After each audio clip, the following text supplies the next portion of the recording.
Jangan doa begini tahun ini, Lord bless me. Don't. Jangan doa begitu. Sebab Tuhan tidak mempersiapkan berkat untuk Anda. Tahun ini, Tuhan tidak mempersiapkan berkat untuk kita. Berkat itu sudah ada. Kalau Anda belum subscribe di channel ini, segera supaya Anda bisa mengikuti terus rema-rema dari Roh Kudus ya. Mengalami kemenangan, it is nothing but faith. Iman adalah dasar dari segala sesuatu yang kita harapkan. Bukti semua yang belum kelihatan. Pengharapan membuat kita bisa maju ke depan, tetap berharap sesuatu. Hope keeps us going. Yang namanya berharap sama Tuhan itu membuat seseorang hatinya tidak mudah kecewa. Mungkin sekarang masih dikecewakan, tidak terjadi sesuai dengan ekspektasi. Tapi orang yang berharap sama Tuhan itu terus akan maju ke depan. Apa sih yang membuat kita hari ini terus memandang hari esok? Bahasa Inggrisnya selalu look forward to tomorrow. Karena kita punya satu hope. Karena kita mengharapkan sesuatu di depan kita, ya kan? Tapi apapun yang kita lakukan dalam hidup ini motivasinya harus kasih. Kalau enggak namanya gong berbunyi. Tong kosong nyaring bunyinya. Everything that is not out of love, segala sesuatu yang bukan dari cinta kasih yang tulus di dalam Tuhan, semua itu dipandang oleh Tuhan sebagai kesia-siaan. Tapi jangan lupa loh, iman itulah yang membuka pintu. Sekalipun kulkas itu mulia karena dia menyimpan barang-barang supaya jangan busuk seperti daging dan sayuran. Tapi kulkas bukanlah kunci. Sekalipun setir mobil atau nahkoda kapal itu berguna untuk menyetir kendaraan di lautan jangan tenggelam, mobil jangan tabrakan. Tapi dia tidak bisa membuka pintu. Kunci segala sesuatu, the key is faith. Karena itu kalau kita tidak memulai apa-apa dengan iman, jangan harapkan kita akan melihat perbuatan Tuhan. Kalau kita melihat perbuatan Tuhan 1-2, itu hanyalah kebetulan. Tapi iman itu kesengajaan, makanya saya tergerak sekali. Seharian ini, saya mau bicara soal faith. And how to have faith, langsung diajari oleh kitab Yesaya pasal 54 yang nanti kita akan baca bersama-sama. Awali tahun ini dengan iman. Dan saya pakai bahasa yang simple. Yang relevan untuk kita bisa mengerti dan mudah untuk dipahami. Berpikirlah besar saudara-saudara. Jemaat, Anda dan saya tahun ini harus berpikiran besar sekalipun kita harus setia dalam perkara kecil dulu. Bolehlah kita setia dalam perkara sederhana, tapi visi itu harus besar di hati. Saya tidak memulai segala sesuatu dengan langsung begini. Baik itu ministry, kehidupan, everyone has a humble beginning. Tiap orang pasti punya satu permulaan yang sederhana. Yesus mulainya dari mana? Baru aja kita lewatkan Natal. Dari palungan. Tapi Yesus tidak berakhir di palungan. Tapi dia resurrected Christ atau dia menjadi Tuhan Allah kita yang bertahta selama-lamanya. Kristus yang dibangkitkan. Kita boleh setia dalam perkara sederhana memulai dari kecil. Harus begitu sih. Barang siapa setia dalam perkara kecil atau sederhana, Tuhan akan mempercayakan perkara lebih besar. Jikalau bukan perkara yang sangat besar. 30, 60, 100 kali ganda. Itu bukan berkat materi. Itu bukan kita imani pelipat gandaan. Keuangan misalnya. Itu bukan soal kemakmuran. Itu soal kepercayaan. Kalau kita bisa setia dengan satu biji. Kalau kita bisa setia dengan sesuatu yang kecil yang Tuhan beri. Niscaya di tangan orang demikian. Apalagi dengan kerajinan. Tuhan pasti akan lipat gandakan. Bapak ibu saudara, memang kita harus memulai dari perkara yang sederhana. Langkah-langkah kaki kita itu gak pernah langsung ribuan. Seperti orang kalau foto atau ambil gambar. Ayo ya, semua foto bersama, senyum, say cheese. 1, 2, 3. Langkah itu selalu i or san. Langkah itu selalu 1, 2, 3. Tapi hati itu harus besar dulu. Iman kita itu harus besar. Abraham mulai dengan satu keturunan yang dipilih, yaitu Ishak. Tapi dari sejak dia mandul, dari sejak dia itu tua bangka, tidak punya anak sama sekali, bahkan sebelum dia tergoda untuk membantu Tuhan, keluarlah kasus Hagar. Abraham itu sudah dikasih visi sama Roh Kudus di Perjanjian Lama. Kamu akan menjadi bapa bagi bangsa-bangsa. Dari keturunanmu akan keluar raja-raja, bahkan diberikan sebuah hint atau sebuah bocoran Mesias dari sana. Jangan tunggu Anda melihat sesuatu baru percaya. Percaya itu sebelum melihat apa-apa. Awal segala sesuatu itu boleh sederhana, langkah kakinya, hati sudah harus beriman. Awal segala perkara itu harus percaya. Berpikirlah yang besar tahun ini. Pelayanan saya waktu masih mulai dengan gulung-gulung kabel di gereja. Saya volunteer ya kan. Saya masih mahasiswa waktu itu di Vancouver, Kanada. Saya sudah berangan-angan suatu hari Tuhan aku akan membawa ribuan orang kepadamu. Belum sampai jutaan memang pikiran. Tapi saya sudah berdoa ya Tuhan Yesus aku rindu Tuhan. Membawa Injilmu ke bangsa-bangsa. Bangsa apaan? Teman-teman saya sebaya aja gak kasih saya doa makan. Philip ini gak bisa doa. Tapi hati saya sudah besar dulu. Kepala jangan besar, hati boleh besar. Kaki jangan gede, kaki gajah namanya itu penyakit. Langkah kaki itu harus kecil. Lonjakan itu dari Tuhan. Langkah kaki itu small. Tapi hatimu gak boleh ikut-ikutan little. Your heart should not be little at all. Hatimu tidak boleh kecil. Tuhan bilang sama Yosua, kamu mau aku pakai? Mau. Janganlah kecut hatimu. Janganlah hambar hati. Do not let your heart be small. Janganlah hatimu mengecil. Dalam nama hati-hati karena takut gagal, takut jatuh, banyak orang kecil hati. Setiap bahasa itu ada kelebihan dan kekurangan. Bahasa Indonesia ada banyak kekurangannya. Demikian pula bahasa Inggris. Ya. Bahasa Chinese juga, segala bahasa di dunia. Tapi kelebihannya juga banyak. Sekarang saya coba sebut beberapa kelebihan. Kelebihan bahasa Indonesia hati-hati itu bagus. Di sini bahasa Indonesia punya kelebihan dibanding bahasa Chinese. Bahasa Chinese-nya hati-hati atau be careful, itu xiaoxin. Hatimu yang kecil ya. Tapi kalau bahasa Indonesia kelebihannya di sini. Hati-hati itu double hati, double heart. Hati-hati. Pakai dua hati untuk hati-hati. Satu hati untuk jaga-jaga, satu hati yang berani melangkah. Janganlah hatimu kecil, don't let your heart be small. Berbesarlah hati, sekalipun banyak yang kita doakan gak dijawab Tuhan. Saya tahu, sekalipun kondisi keadaan tidak mendukungmu, I know. But it is not a reason, bukan sebuah alasan, nor an excuse, bukan sebuah alasan sama sekali, bukan tidak dibenarkan untuk kita itu hambar. Tuhan bilang sama Yosua, kalau kamu mau melihat perkara besar, jangan kecut hati, jangan hambar, jangan tawar hatimu. Amin Bapak Ibu Saudara. Ayo miliki visi yang besar. Besok pagi waktu kita datang ke sini lagi, besok akan di streaming kemana-mana.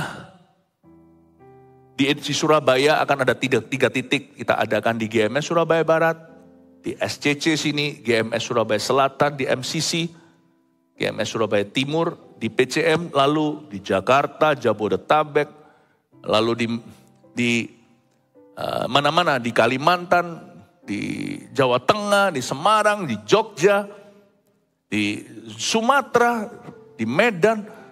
Kita akan adakan bersama Breakfast with God. Waktu masuk ke hadirat Tuhan besok, bawa iman. Kita bukan hanya membawa persembahan, bawa hati. Persembahkan hidupmu dulu. Let's bring our faith. Dan kalau we have no faith, kalau kita gak punya iman sama sekali, gak mungkin sih kita gak punya iman sama sekali. Pasti kita punya iman. Mungkin kecil imannya, minta seperti para rasul memintanya. Tuhan, tambahkanlah imanku. Increase my faith. Waktu kita masuk hadirat Tuhan besok subuh pagi-pagi sebelum dunia bangun dari tidurnya. Kita akan minta sama Tuhan karunia iman. Mari kita awali tahun ini dengan iman. Yesaya 54 ayat 1-3, 3 ayat aja untuk kebaktian pertama. Perjanjian damai dengan Sion. Bersorak-sorailah hai si mandul yang tidak pernah melahirkan. Bergembiralah dengan sorak-sorai dan memekiklah. Hai engkau yang tidak pernah menderita sakit bersalin. Sebab yang ditinggalkan suaminya akan mempunyai lebih banyak anak daripada yang bersuami, firman Tuhan. Lapangkanlah tempat kemahmu dan bentangkanlah tenda tempat kediamanmu. Janganlah menghematnya. Panjangkanlah tali-tali kemahmu dan pancangkanlah kokoh-kokoh patok-patokmu. Sebab engkau akan mengembang ke kanan dan ke kiri, keturunanmu akan memperoleh tempat bangsa-bangsa dan akan mendiami kota-kota yang sunyi. Ayat 3 kita baca bersama, 2, 3. Sebab engkau akan mengembang ke kanan dan ke kiri, keturunanmu akan memperoleh tempat bangsa-bangsa dan akan mendiami kota-kota yang sunyi. Berpikirlah besar. Sebuah pesan dari Roh Kudus yang ditaruh di hati saya untuk saya sampaikan ke jemaat. Mari kita berpikiran besar. Dimulai dengan attitude atau sikap hati kita yang benar. Sikap hati seperti apa yang harus kita kenakan? Yaitu sikap hati pujian. Makanya ayat ke-1, Yesaya bernubuat di zamannya kepada bangsa Israel yang nantinya akan tertawan. Dia berkata, bersorak-sorailah hai si mandul yang tidak pernah melahirkan. Ini gak tentu bicara tentang melahirkan anak beneran, orok, janin, atau bayi. Tapi kemandulan di sini juga bisa diartikan secara rohani. Hidup kita itu pasti ada macet di area tertentu. Namanya manusia gak pernah puas. Kalau kita mau sungguh-sungguh cari lubang kehidupan itu banyak. Mazmur 23 itu attitude, itu sikap hati. Tuhan adalah gembalaku, tak akan kekurangan aku. Masa kita enggak kekurangan sih? Masa kita enggak punya kebutuhan atau keperluan? Apalagi keinginan yang belum kesampaian. Banyak itu dalam hidup ini. Tetapi orang yang hatinya dipuaskan oleh Roh Kudus, orang itu enggak akan fokus pada kekurangannya. Dia pasti akan fokus pada kelebihannya. Kelebihan apa yang dia miliki dari Tuhan? Atau apa yang dia bisa berikan kepada orang lain atau persembahkan kepada Tuhan? Ini bukan bicara soal keuangan, saya bicara soal kehidupan.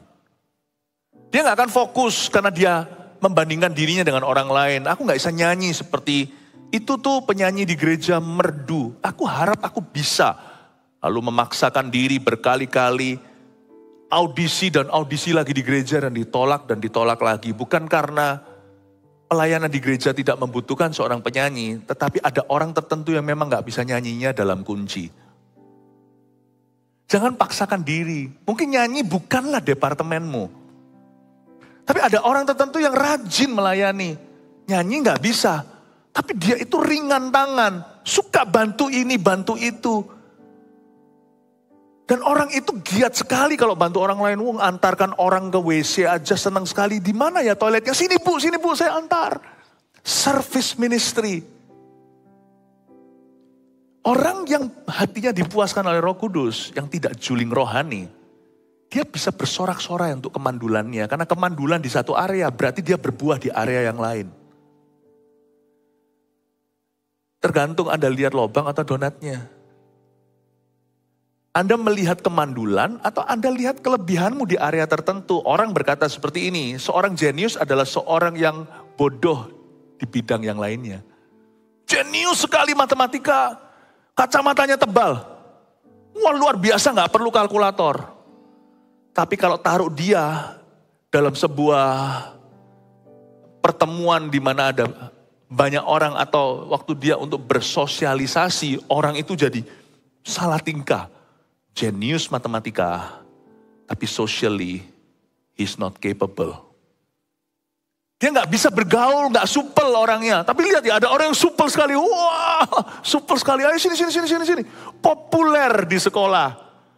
Tapi matematikanya harus les ekstrakurikuler.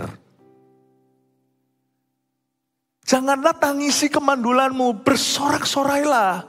Hai si mandul, carilah kelebihanmu, apa yang bisa Anda persembahkan untuk Tuhan. Carilah itu. Kalau dalam bahasa Inggrisnya ada sebuah lagu, Count your blessings, name them one by one. Hitung berkatmu, namakan satu persatu. Itu attitude of praise, sikap pujian. Pujian itu ya nyanyi, tapi sikap pujian itu hati yang benar sebelum nyanyi. Dan yang hati yang benar sesudah nyanyi.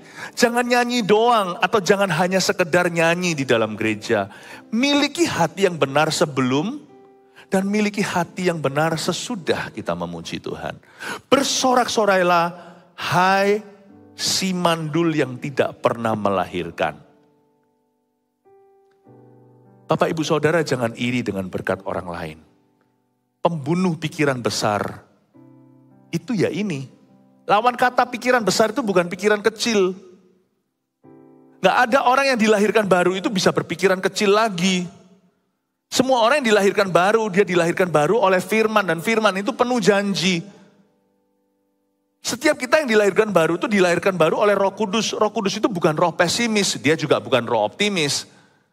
Roh Kudus itu Roh Kudus, tapi yang pasti dia tidak pesimis. Gak ada orang yang setelah terima Roh Kudus, lalu dia masih dijajah dengan roh ketakutan.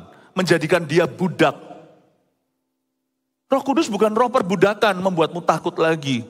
Gak ada orang yang sudah terima Roh Kudus, hidupnya gak berubah, itu gak ada. Saya dulu orangnya penakut. Penakut dalam arti bukan takut untuk berkelahi, saya suka berkelahi. Tapi saya itu gak berani. Gak berani suruh apalah, saya itu nggak berani bersinar lah. Tapi setelah Roh Kudus masuk di dalam hidup saya, ada sesuatu yang berubah, apalagi kalau itu panggilan saya. Untuk saya berkhotbah aja seperti ini, nggak masuk akal. Sampai sekarang pun saya tahu, this is not me. Ini bukan aku. Roh Kudus tidak menyurupi, tidak ada orang kerasukan Roh Kudus. Tapi Roh Kudus bekerja sama denganmu. Dan kalau Anda mau diajak kerja sama, Anda pasti berubah. Roh Kudus tidak akan berubah. You yang berubah. Bersorak-sorailah si mandul. Kalau kita bersorak-sorai, kalau kita memuji Tuhan. Kalau kita mengikut Tuhan. Si mandul akan berubah. Antara dia mengalami mujizat lalu dia melahirkan. Atau dia tetap mandul. Tapi dia menemukan kelebihannya di area lain. Aku memang tidak punya anak. Tapi si mandul ini punya anak rohani. Mungkin sebagian di antara Anda yang merupakan CGL atau pemimpin kelompok sel, waktu dulu ditunjuk Anda tidak mau, Anda berkata, this is not me. Tapi ketika Anda mulai jadi, kok bisa berbuah-buah lebat ya? Kok aku bisa ya? Roh Kudus yang beri kemampuan. Mungkin tidak semua kita dipanggil dengan cara yang sama. Tapi jikalau kita tidak dipanggil dengan cara yang kita harapkan, mungkin ada cara lain pemakaian Tuhan. Dan Anda akan berbuah lebat. Lihat buah tahun ini. Jangan lu lihat tangkainya. Lihat buah. Jangan lihat lubangnya. Bapak ibu saudara, bersorak-sorailah hai si mandul yang tidak pernah melahirkan. Kata bersorak-sorai itu memekiklah. Haleluya. I can do all things through Christ who gives me strength. Aku dapat melakukan segala perkara di dalam Dia yang memberiku kekuatan. Minta sama Tuhan pemakaian Allah. Allah belum selesai dengan kita selama jiwa masih menempel pada raga. Selama kita masih bernafas, coba pegang dada seperti ini. Kalau masih mengembang kempis, berarti Tuhan belum selesai rencananya. Bersorak-sorailah. Tuhan masih mau memakai kita. Tapi jangan saling membandingkan. Nanti sombong atau minder itu tidak dibenarkan. Bersorak-sorailah, even si mandul, hai si mandul. Ini kan dua hal ini kalau digabungkan dalam satu kalimat kan ironis. Kalau bersorak-sorailah, hai yang ulang tahun. Nah, bersorak-sorailah, hai yang punya anak. Wah, punya anak itu kan perayaan. Wah, apalagi kalau ditunggu-tunggu 10 tahun, lalu tiba-tiba hamil. Seluruh keluarga akan happy dan bahkan akan pesta. Wah, haleluya. Bersorak-sorailah hai si mandul. Gak cocok ya ini. Ditaruh dalam satu kalimat itu clash, saling berbenturan. Sama dengan bersorak-sorailah hai yang ditinggal mati. Bersorak-sorailah hai si sakit. Gak cocok ya. Pujian itu tidak tergantung keadaan. Di sini ada sebuah pesan Tuhan di ayat pertama bahwa true praise, pujian yang sejati dari hati umatnya yang tulus, tidak tergantung keadaan hidupnya hari ini. Memuji Tuhan itu sebagian besar berkenaan dengan masa depan. I praise you for you will. Aku memujimu karena engkau akan. Saya tidak mau ditekan oleh keadaan ketika Paulus dan Silas berada di dalam penjara, dibelenggu, kaki, tangan, lengannya dipasung. Alkitab mengatakan di tengah-tengah malam mereka menyanyikan himnal. Mereka memuji Tuhan mungkin seperti ini. It is well with my soul. Jiwaku baik-baik saja, hai jiwaku pujilah Tuhan, tenang teduh dalam kasih-Nya Tuhan. Hai jiwaku pujilah Tuhan, percayalah semua indah pada waktunya. Pada waktu dia dipasung belenggu, dia memuji Tuhan bukan karena pasungnya, bukan karena penjara dan aniaya. Dia memuji Tuhan karena Tuhan akan menolongnya. Bersorak-sorailah si mandul. Mari kita kenakan jubah pujian di awal tahun 2023 ini. Bahwa pujian kita gak tergantung keadaan yang kita alami hari ini. Pujian kita adalah cetusan iman bahwa Tuhan akan isi sendiri sisanya. Tuhan akan apa di hidupmu? Sesuai dengan janji yang kau terima. Bersorak-sorailah hai si mandul yang tidak pernah melahirkan. Bergembiralah dengan sorak-sorai. Dan memekiklah, hai engkau yang tidak pernah menderita sakit bersalin. Disuruh bergembira. Tuhan ini kok jahat. Kalau kita baca ayat. Aku ini loh, gak pernah bisa punya anak. Zaman sekarang sih ada banyak pilihan. Ada bayi tabung, ada juga adopsi. Zaman dulu, zaman Israel, lain tradisi. Orang gak punya anak itu, mereka punya superstisi. Superstisinya adalah orang yang gak bisa punya anak, perempuan gak punya anak. Mereka zaman-zaman belum kedokteran itu canggih. Jadi mereka semua merasa kalau orang yang belum punya anak itu, masyarakat percaya orang itu dikutuki sama Allah. Orang itu pasti ada salah apa. Jadi mereka gak mau tahu. Jadi kasihan orang yang gak punya anak itu dilabel sama masyarakat.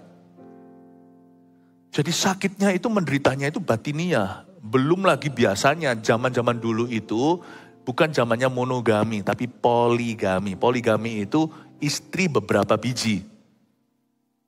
Jadi biasanya sekalipun istri sah kalau dia gak punya anak seperti Hana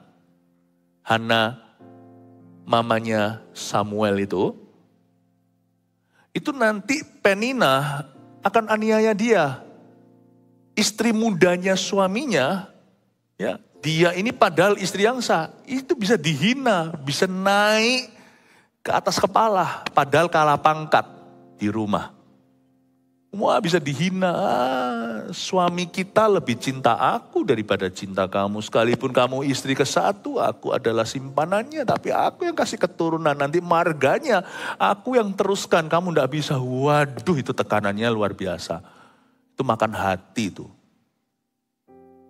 Dan yang mereka yang gak punya anak seperti ini nanti gak akan ada welfare. Zaman itu belum lagi zaman pemerintah sekarang.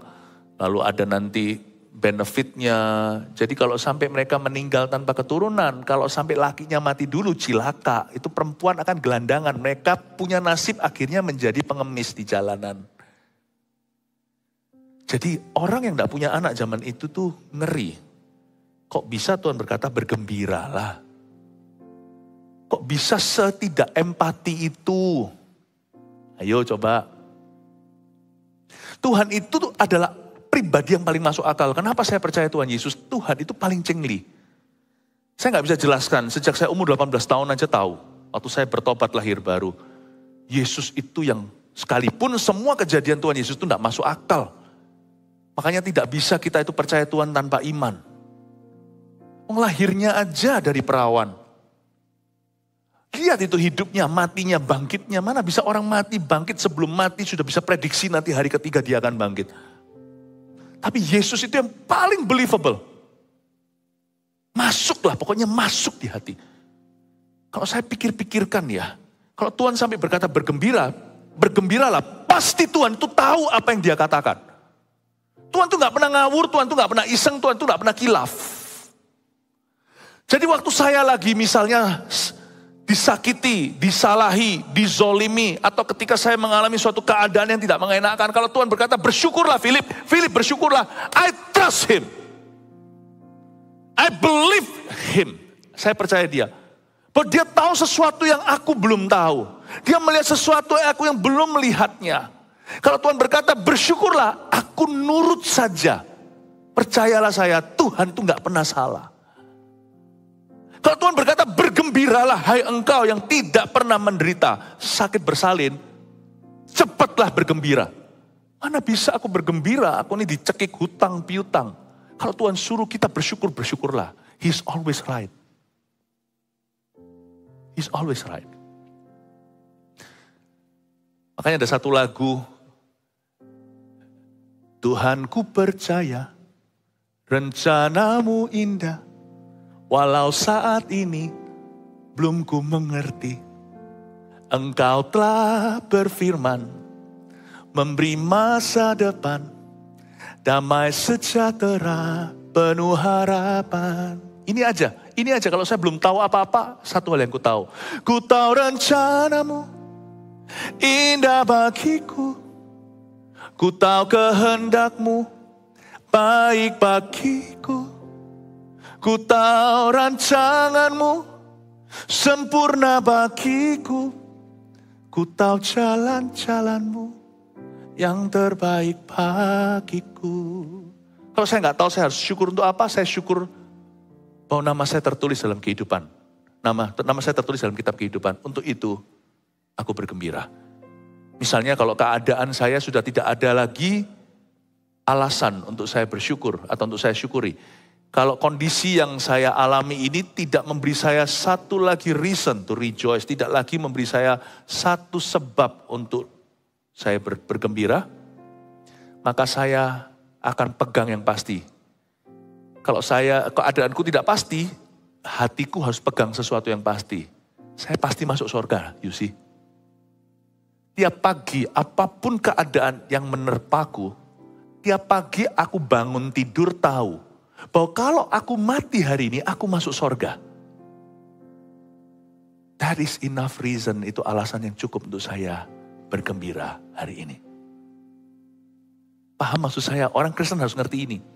Ini bukan surga yang dalam pepatah anak kecil, surga ada di bawah kaki ibu, telapak kaki ibu. Bukan, ini surga beneran. Yohanes 14, kalau nggak ada tempat itu, aku tentunya mengatakan kepadamu, aku pergi ke sana untuk mempersiapkan jalan dan mempersiapkan rumah. Di rumah Bapakku ada banyak tempat tinggal. Dalam bahasa Inggrisnya, in my father's house there are many mansions. Di rumah Bapakku ada banyak rumah besar-besar, kata Yesus. Akulah jalan kebenaran dan kehidupan. Tak seorang pun dapat datang pada Bapa kecuali melalui aku. Aku sudah aman. Yohanes 1:12 berkata, barang siapa percaya pada Tuhan diberinya kuasa untuk menjadi anak-anak Allah. Yohanes 3:36 berkata, barang siapa punya anak, dia sudah diselamatkan. Barang siapa tidak punya anak, murka Allah tetap ada padanya. Bapak, Ibu, Saudara, mungkin keadaan keuanganku tidak menentu, mungkin keadaan sekelilingku tidak tahu. Tapi tiap pagi bangun tidur, aku tahu bahwa aku kalau mati kapanpun, asal aku tidak meninggalkan Tuhan, aku masuk surga. Nama aku tertulis dalam kitab kehidupan. Bergembiralah, hai si mandul yang tidak pernah menderita sakit bersalin. Kalau saya tidak punya apa-apa lagi dalam hidup ini, emas perak permata tidak aku punya. Satu hal masih saya miliki. Saya masih punya Alkitab. Alkitab ini alasan to rejoice. Alkitab ini buku yang saya sangat cintai. Di dalamnya tertulis firman Allahku. Di dalamnya tertulis janji-janji iman. Saya pegang. Selama saya masih punya ini dan saya yakin di hati. I'm not poor at all. Saya tidak miskin sama sekali. Saya punya Tuhan. Saya punya janjinya. Kadang-kadang kita itu Merasa nggak cukup, nggak punya ini, nggak punya itu. Sampai apa yang kita miliki diambil dari kita. Baru kita menyadari betapa beruntungnya kita. Bapak Ibu Saudara, kita itu rasanya mau meraih dunia. Seperti mau menggapai segala sesuatu. Tapi sebenarnya semua yang kita butuh punya, itu sudah ada di hidup kita. Sudah ada. Baru awal tahun ini saya merasakan sesuatu bahwa selama saya punya keluarga saya dan keluarga saya semua dalam Tuhan, cukup bagiku. Sungguh, yang lainnya itu hanya bonus. Orang itu kan mencari dan mengejar, bukan hanya semangkuk nasi, tapi juga sepiring berlian. Padahal berlian gak bisa dimakan. Itu semua bonus dari Tuhan. Sukses kalau dari Tuhan itu indah, sukses itu boleh. Tapi hatimu jangan berpaut padanya. Orang-orang yang ada di kiri kananmu 5 roti 2 ikan. Mungkin 7 orang yang paling berharga di hidupmu, selama mereka ada di hidupmu, cukup sudah. Untuk bergembira itu murah. Untuk bergembira itu mudah. Tahun ini ada sebuah pesan dari Roh Kudus simple untuk jemaat Gereja Mawar Sharon tercinta. Be a happy Christian, each and every one of you. Mari kita semua menjadi orang Kristen yang paling happy. Tahu gak kesaksian orang Kristen yang paling kuat itu apa? Sebelum Anda membawa Injil pada seseorang. Kalau orang bisa melihat Anda itu bergembira, orang mau memiliki apa yang Anda miliki. Percumalah Anda dan saya, kita mau kesaksian apapun juga kalau kita tunjukkan pada orang lain. Bahwa kita ini mengeluh melulu. Bahwa kita ini merasa kurang terus. Dunia ini tidak gembira. Dunia di mana kita tinggal sekarang ini sedih. Jadilah orang Kristen yang bersaksi. Kesaksian kita yang paling mudah adalah bergembiralah karena Tuhan. Gembira itu mudah. Gembira itu murah. Selama saya punya orang-orang yang saya kasih itu masih ada di hidup saya. Saya cukup happy kok. I want nothing more. I want nothing more. Amin Bapak Ibu Saudara. Ayat yang berikutnya, ayat yang kedua, lapangkanlah tempat kemahmu dan bentangkanlah tenda tempat kediamanmu. Janganlah menghematnya. Panjangkanlah tali-tali kemahmu dan pancangkanlah kokoh patok-patokmu. Saya suka sekali ayat 2 dimulai dengan kata lapangkanlah. Lapangkanlah itu clearance atau clearing. Untuk bisa membangun sesuatu, misalnya seorang developer mau membangun sebuah mall. Biasanya kan harus rubuhkan bangunan bahkan pepohonan. Kata lapangkanlah tempat kemahmu itu, tolong robohkan yang tidak perlu. Buat clear itu berapa hektar sebelum dibangun, misalnya gedung, pusat perbelanjaan, atau perumahan-perumahan baru, atau hotel, atau apalah ya. Saya percaya pemerintah sekarang sedang berusaha untuk bisa membangun ibu kota baru. Itu pasti ada banyak melapangkan tanah. Makanya tadi ayat sebelumnya yang saya jelaskan itu lapangkan dada. Ingatlah bahwa to be happy is very simple. Jadilah orang Kristen yang berbahagia. Bergembiralah karena Tuhan ayatnya. Maka Tuhan akan memberikan apa yang diinginkan hatimu. Ayat ini bukan soal kebutuhan tapi keinginan. Bergembiralah karena Tuhan. Maka Tuhan akan memberikan yang bukan dibutuhkan oleh hidupmu. Kalau yang dibutuhkan oleh hidupmu, cukup carilah kerajaan sorga dan kebenarannya. Segala sesuatu yang kau butuhkan ditambahkan. Jangan seperti orang dunia yang tidak takut akan Allah. Yang tiap hari hanya kejar makanan, minuman, dan pakaian. Tetapi ayat ini bukan soal kebutuhan, tapi soal keinginan. Bergembiralah karena Tuhan, maka Tuhan akan memberikan apa yang diinginkan oleh hatimu. Karena orang yang bergembira akan Tuhan tidak akan menginginkan sesuatu yang mendukakan hatinya. Orang yang bergembira karena Tuhan Yesus tidak akan menginginkan sesuatu yang sifatnya dosa. Kalau hatimu dan hatiku itu punya praise attitude atau sikap hati memuji, Nggak mungkin bersamaan kita ingin melukai hati Bapa, nggak mungkin. Jadi apapun yang diinginkan hati kita itu bukan hanya halal, Allah akan mendengarkan. Belum lagi kemungkinan mengabulkan. Lapangkanlah tempat kemahmu itu langkah ke-1. Harus dilapangkan dulu. Hati itu jangan diisi dengan ambisi. Supaya nanti Allah bisa memberimu visi-visi sorgawi. Lapangkanlah tempat kemahmu. Jadi orang itu yang acu tak acu dengan segala sesuatu yang kurang perlu. Jadi orang itu harus tahu bahwa di hati kita yang bersih ini, gampang sekali visi Allah bertumbuh. Semua itu bonus. Sungguh di hidup ini janganlah kita mencari dan mengejar yang sia-sia. Tugas kita hanya mengelola. Kalau saya berkata jangan mengejar atau mencari yang sia-sia, bukan berarti kita semua menganggur. Bukan berarti kita tidak berbuat sesuatu. Alkitab juga mengajarkan kita mengelola. Kalau dikasih 1 talenta tolong dikelola. Dikasih 2, dikasih 5, dikelola demikian rupa. Yang punya 5 talenta itu dikasih Tuhan 10 kota. Jangan heran ya, ada orang tertentu yang paling berbuah dalam kerajaan sorga. Ada orang tertentu yang paling sukses dan paling berhasil hidupnya. Ternyata kalau kita bisa masuk ke hati orang-orang itu, hatinya bersih, lapang dadanya, tidak berambisi. Malah justru yang ditambah-tambahkan Tuhan. Orang yang memiliki malah ditambahkan supaya kelimpahan. Orang yang picik hatinya, apa yang dia miliki pun akan diambil daripadanya supaya dia tidak memiliki apa-apa. Lawan katanya pikiran besar itu bukan pikiran kecil. Lawan katanya pikiran besar itu pikiran salah. Lawan katanya pikiran besar itu bukan pikiran kecil. Lawan katanya pikiran besar itu pikiran picik. Jangan picik hati.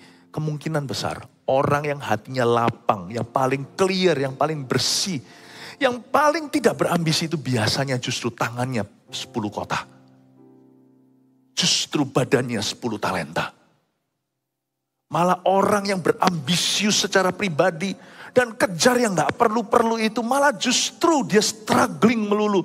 Selalu bergumul dengan dirinya dan gak pernah mari-mari. Bapak ibu saudara, lapangkanlah tempat kemahmu. Baru setelah itu bentangkanlah tenda tempat kediamanmu. Kata bentangkanlah itu spread out.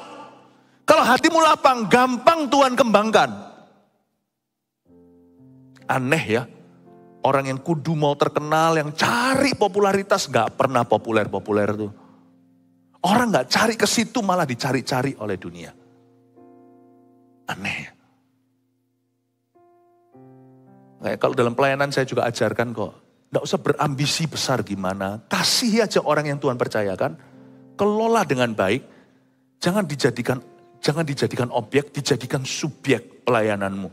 Jadikan mereka lakonnya, Anda hambanya. Layani dengan sungguh-sungguh. Feed my sheep, kasih makan mereka dalam dunia pelayanan. Nanti lihat, 5 yang kau pegang menjadi 50. 50 yang kau pegang menjadi 5.000. Gak mungkin gak bertumbuh kalau Anda mengelolanya. Tapi kalau 5 orang Anda pakai untuk objek, all about you, 5 itu tinggal 3 tinggal 1. Bye-bye sudah. Bapak ibu saudara, kalau hatimu lapang, Tuhan gampang kembangkan. Lapangkanlah tempat kemahmu itu, motivasimu harus bersih. Hatimu itu harus clear. Semua pohon-pohon yang mengganggu, bangunan-bangunan lama, kirbat anggur yang lama, semua singkirkan. Tuhan, I'm happy just with you. Aku tidak perlu apa-apa lagi untuk happy. Nanti lihat dari sorga Tuhan berkata, aku akan memberikan lebih dari ini. Karena kamu tidak meminta harta. Kamu tidak meminta kekayaan. Kamu tidak minta nama. Kamu bahkan tidak meminta pembalasan terhadap musuhmu. Yang kau minta adalah hikmat. Hikmat untuk mengelola. Hikmat untuk memimpin umatku. Hai Salomo atau Sulaiman. Ku berikan kepadamu yang tidak kau minta. Bum, bum, bum, bum, bum, bum, bum, bum, bum, bum. Luar biasa ketika hati Salomo lapang dan berkata, I only need and want your wisdom. Aku hanya butuh dan mau hikmatmu. Karena umatmu ini besar. Sebanyak pasir di tepi pantai atau bintang di langit atas sana. Kasih hambamu hikmat untuk bisa memimpin mereka. Dan Tuhan terharu berkata, bahkan harta kekayaan pun, umur panjang di tangan kananmu, kekayaan hormat di tangan kirimu. Yang tidak kau minta, kuberikan kepadamu.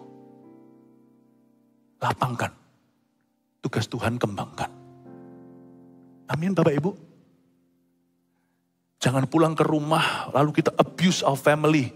Kita marah-marahin mereka karena kita merasa frustrasi dengan pekerjaan kita. Banyak orang itu membawa stres kerja itu pulang ke rumah. How can God bless you? Lakukan bagianmu.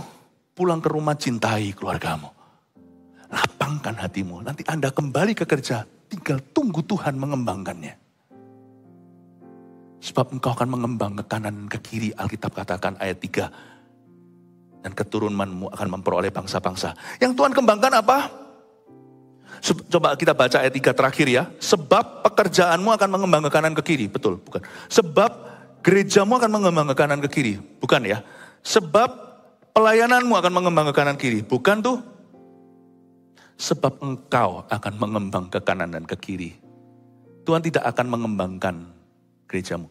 Tuhan tidak akan mengembangkan Anda karena visi yang Anda miliki. Tuhan mengembangkan Anda karena hatimu siap. Banyak orang itu membawa muluk-muluk janji-janji sama Tuhan. Banyak orang itu bawa mimpi-mimpinya kepada Tuhan. Tapi Tuhan berkata, aku tidak ingin memberkati semua mimpi-mimpi janji-janjimu itu. Kalau hatimu siap, aku akan kembangkan. Sebab engkau yang akan mengembang ke kanan ke kiri. Kau yang akan mengembang, bukan bisnismu. Jikalau engkau berkembang, gak mungkinlah orang yang hatinya dikembangkan Tuhan, kapasitasnya berkembang, dia akan puas waktu dia kembali ke tempat kerja, lihat semuanya, servis pelayanannya amburadul, cara-cara kerjanya semua salah, menipu sana sini, tidak jujur sama customernya, gak mungkin. Kalau Anda berkembang di dalam, Anda datang pasti memperbaiki tempat kerjamu, gak mungkin. Gak ada orang yang bersihan datang ke tempat jorok, tempat itu jorok sebulan. Kalau orang itu ngekos di sana, sebentar lagi semua akan sama dia tackle. Dikasih sawang supaya gak ada nyamuk masuk. Pasti dibersihkan, gak jadi mewah, budget terbatas. Tapi kalau orang itu orangnya bersihan, ke tempat yang kotor dan jorok sekali, saya kasih waktu 1 bulan, tempat itu akan bersih. Tapi orang kalau jorok, ditaruh di bintang 5 sekalipun sebentar lagi akan hancur-hancuran tuh kamar. Yang Tuhan kembangkan, Tuhan tidak berjanji memberkati rumahmu, pekerjaanmu. It's you that He will bless. Tuhan tidak berkata kepada bangsa Israel, aku akan memberkatimu, aku akan menjadikanmu berkat. Kemanapun kamu pergi, kamu akan jadi berkat. Amin Bapak Ibu Saudara, sebab engkau yang akan mengembang ke kanan dan ke kiri, keturunanmu akan memperoleh tempat bangsa-bangsa. Maksimalkan apa yang ada pada Anda sekarang. Bawa masuk ke hadirat Tuhan. Dan minta Tuhan untuk memakai Anda. Sebab engkau akan mengembang ke kanan, ke kiri. Dan keturunanmu akan memperoleh bangsa-bangsa. Jangan doa begini tahun ini. Lord bless me. Don't. Jangan doa begitu. Sebab Tuhan tidak mempersiapkan berkat untuk Anda. Tahun ini, Tuhan tidak mempersiapkan berkat untuk kita. Berkat itu sudah ada. Efesus pasal 1, segala sesuatu yang kita perlukan sudah ada di sorga di dalam Kristus. Everything has been prepared in heaven through Christ. Tuhan tidak mempersiapkan berkat untuk Anda dan saya. Tuhan mempersiapkan kita untuk berkat yang sudah ada. Paham maksud saya Bapak Ibu Saudara? Jangan berkata bless me, tapi make me ready. Jangan berdoa, Tuhan berkati aku, tapi siapkan aku agar aku mampu menjadi berkat selalu. Amin Bapak Ibu Saudara. Tidak perlu minta urapan. Minta sama Tuhan hati yang humble, yang rendah di hadapannya. Urapan akan mengalir nantinya. Jangan pernah berkata, Tuhan berkati saya. Itu doa bukan yang utama. Tapi Tuhan siapkan aku. Sebab Alkitab berkata, engkau yang akan mengembang ke kanan kiri. Tuhan tidak mempersiapkan berkat for you and me. But He is preparing you for the blessing. He is not preparing any blessing for you. He is preparing you for the blessing. Dia tidak mempersiapkan sebuah berkat untuk kita. Dia mempersiapkan kita untuk berkat itu. Saya tanya sama Anda.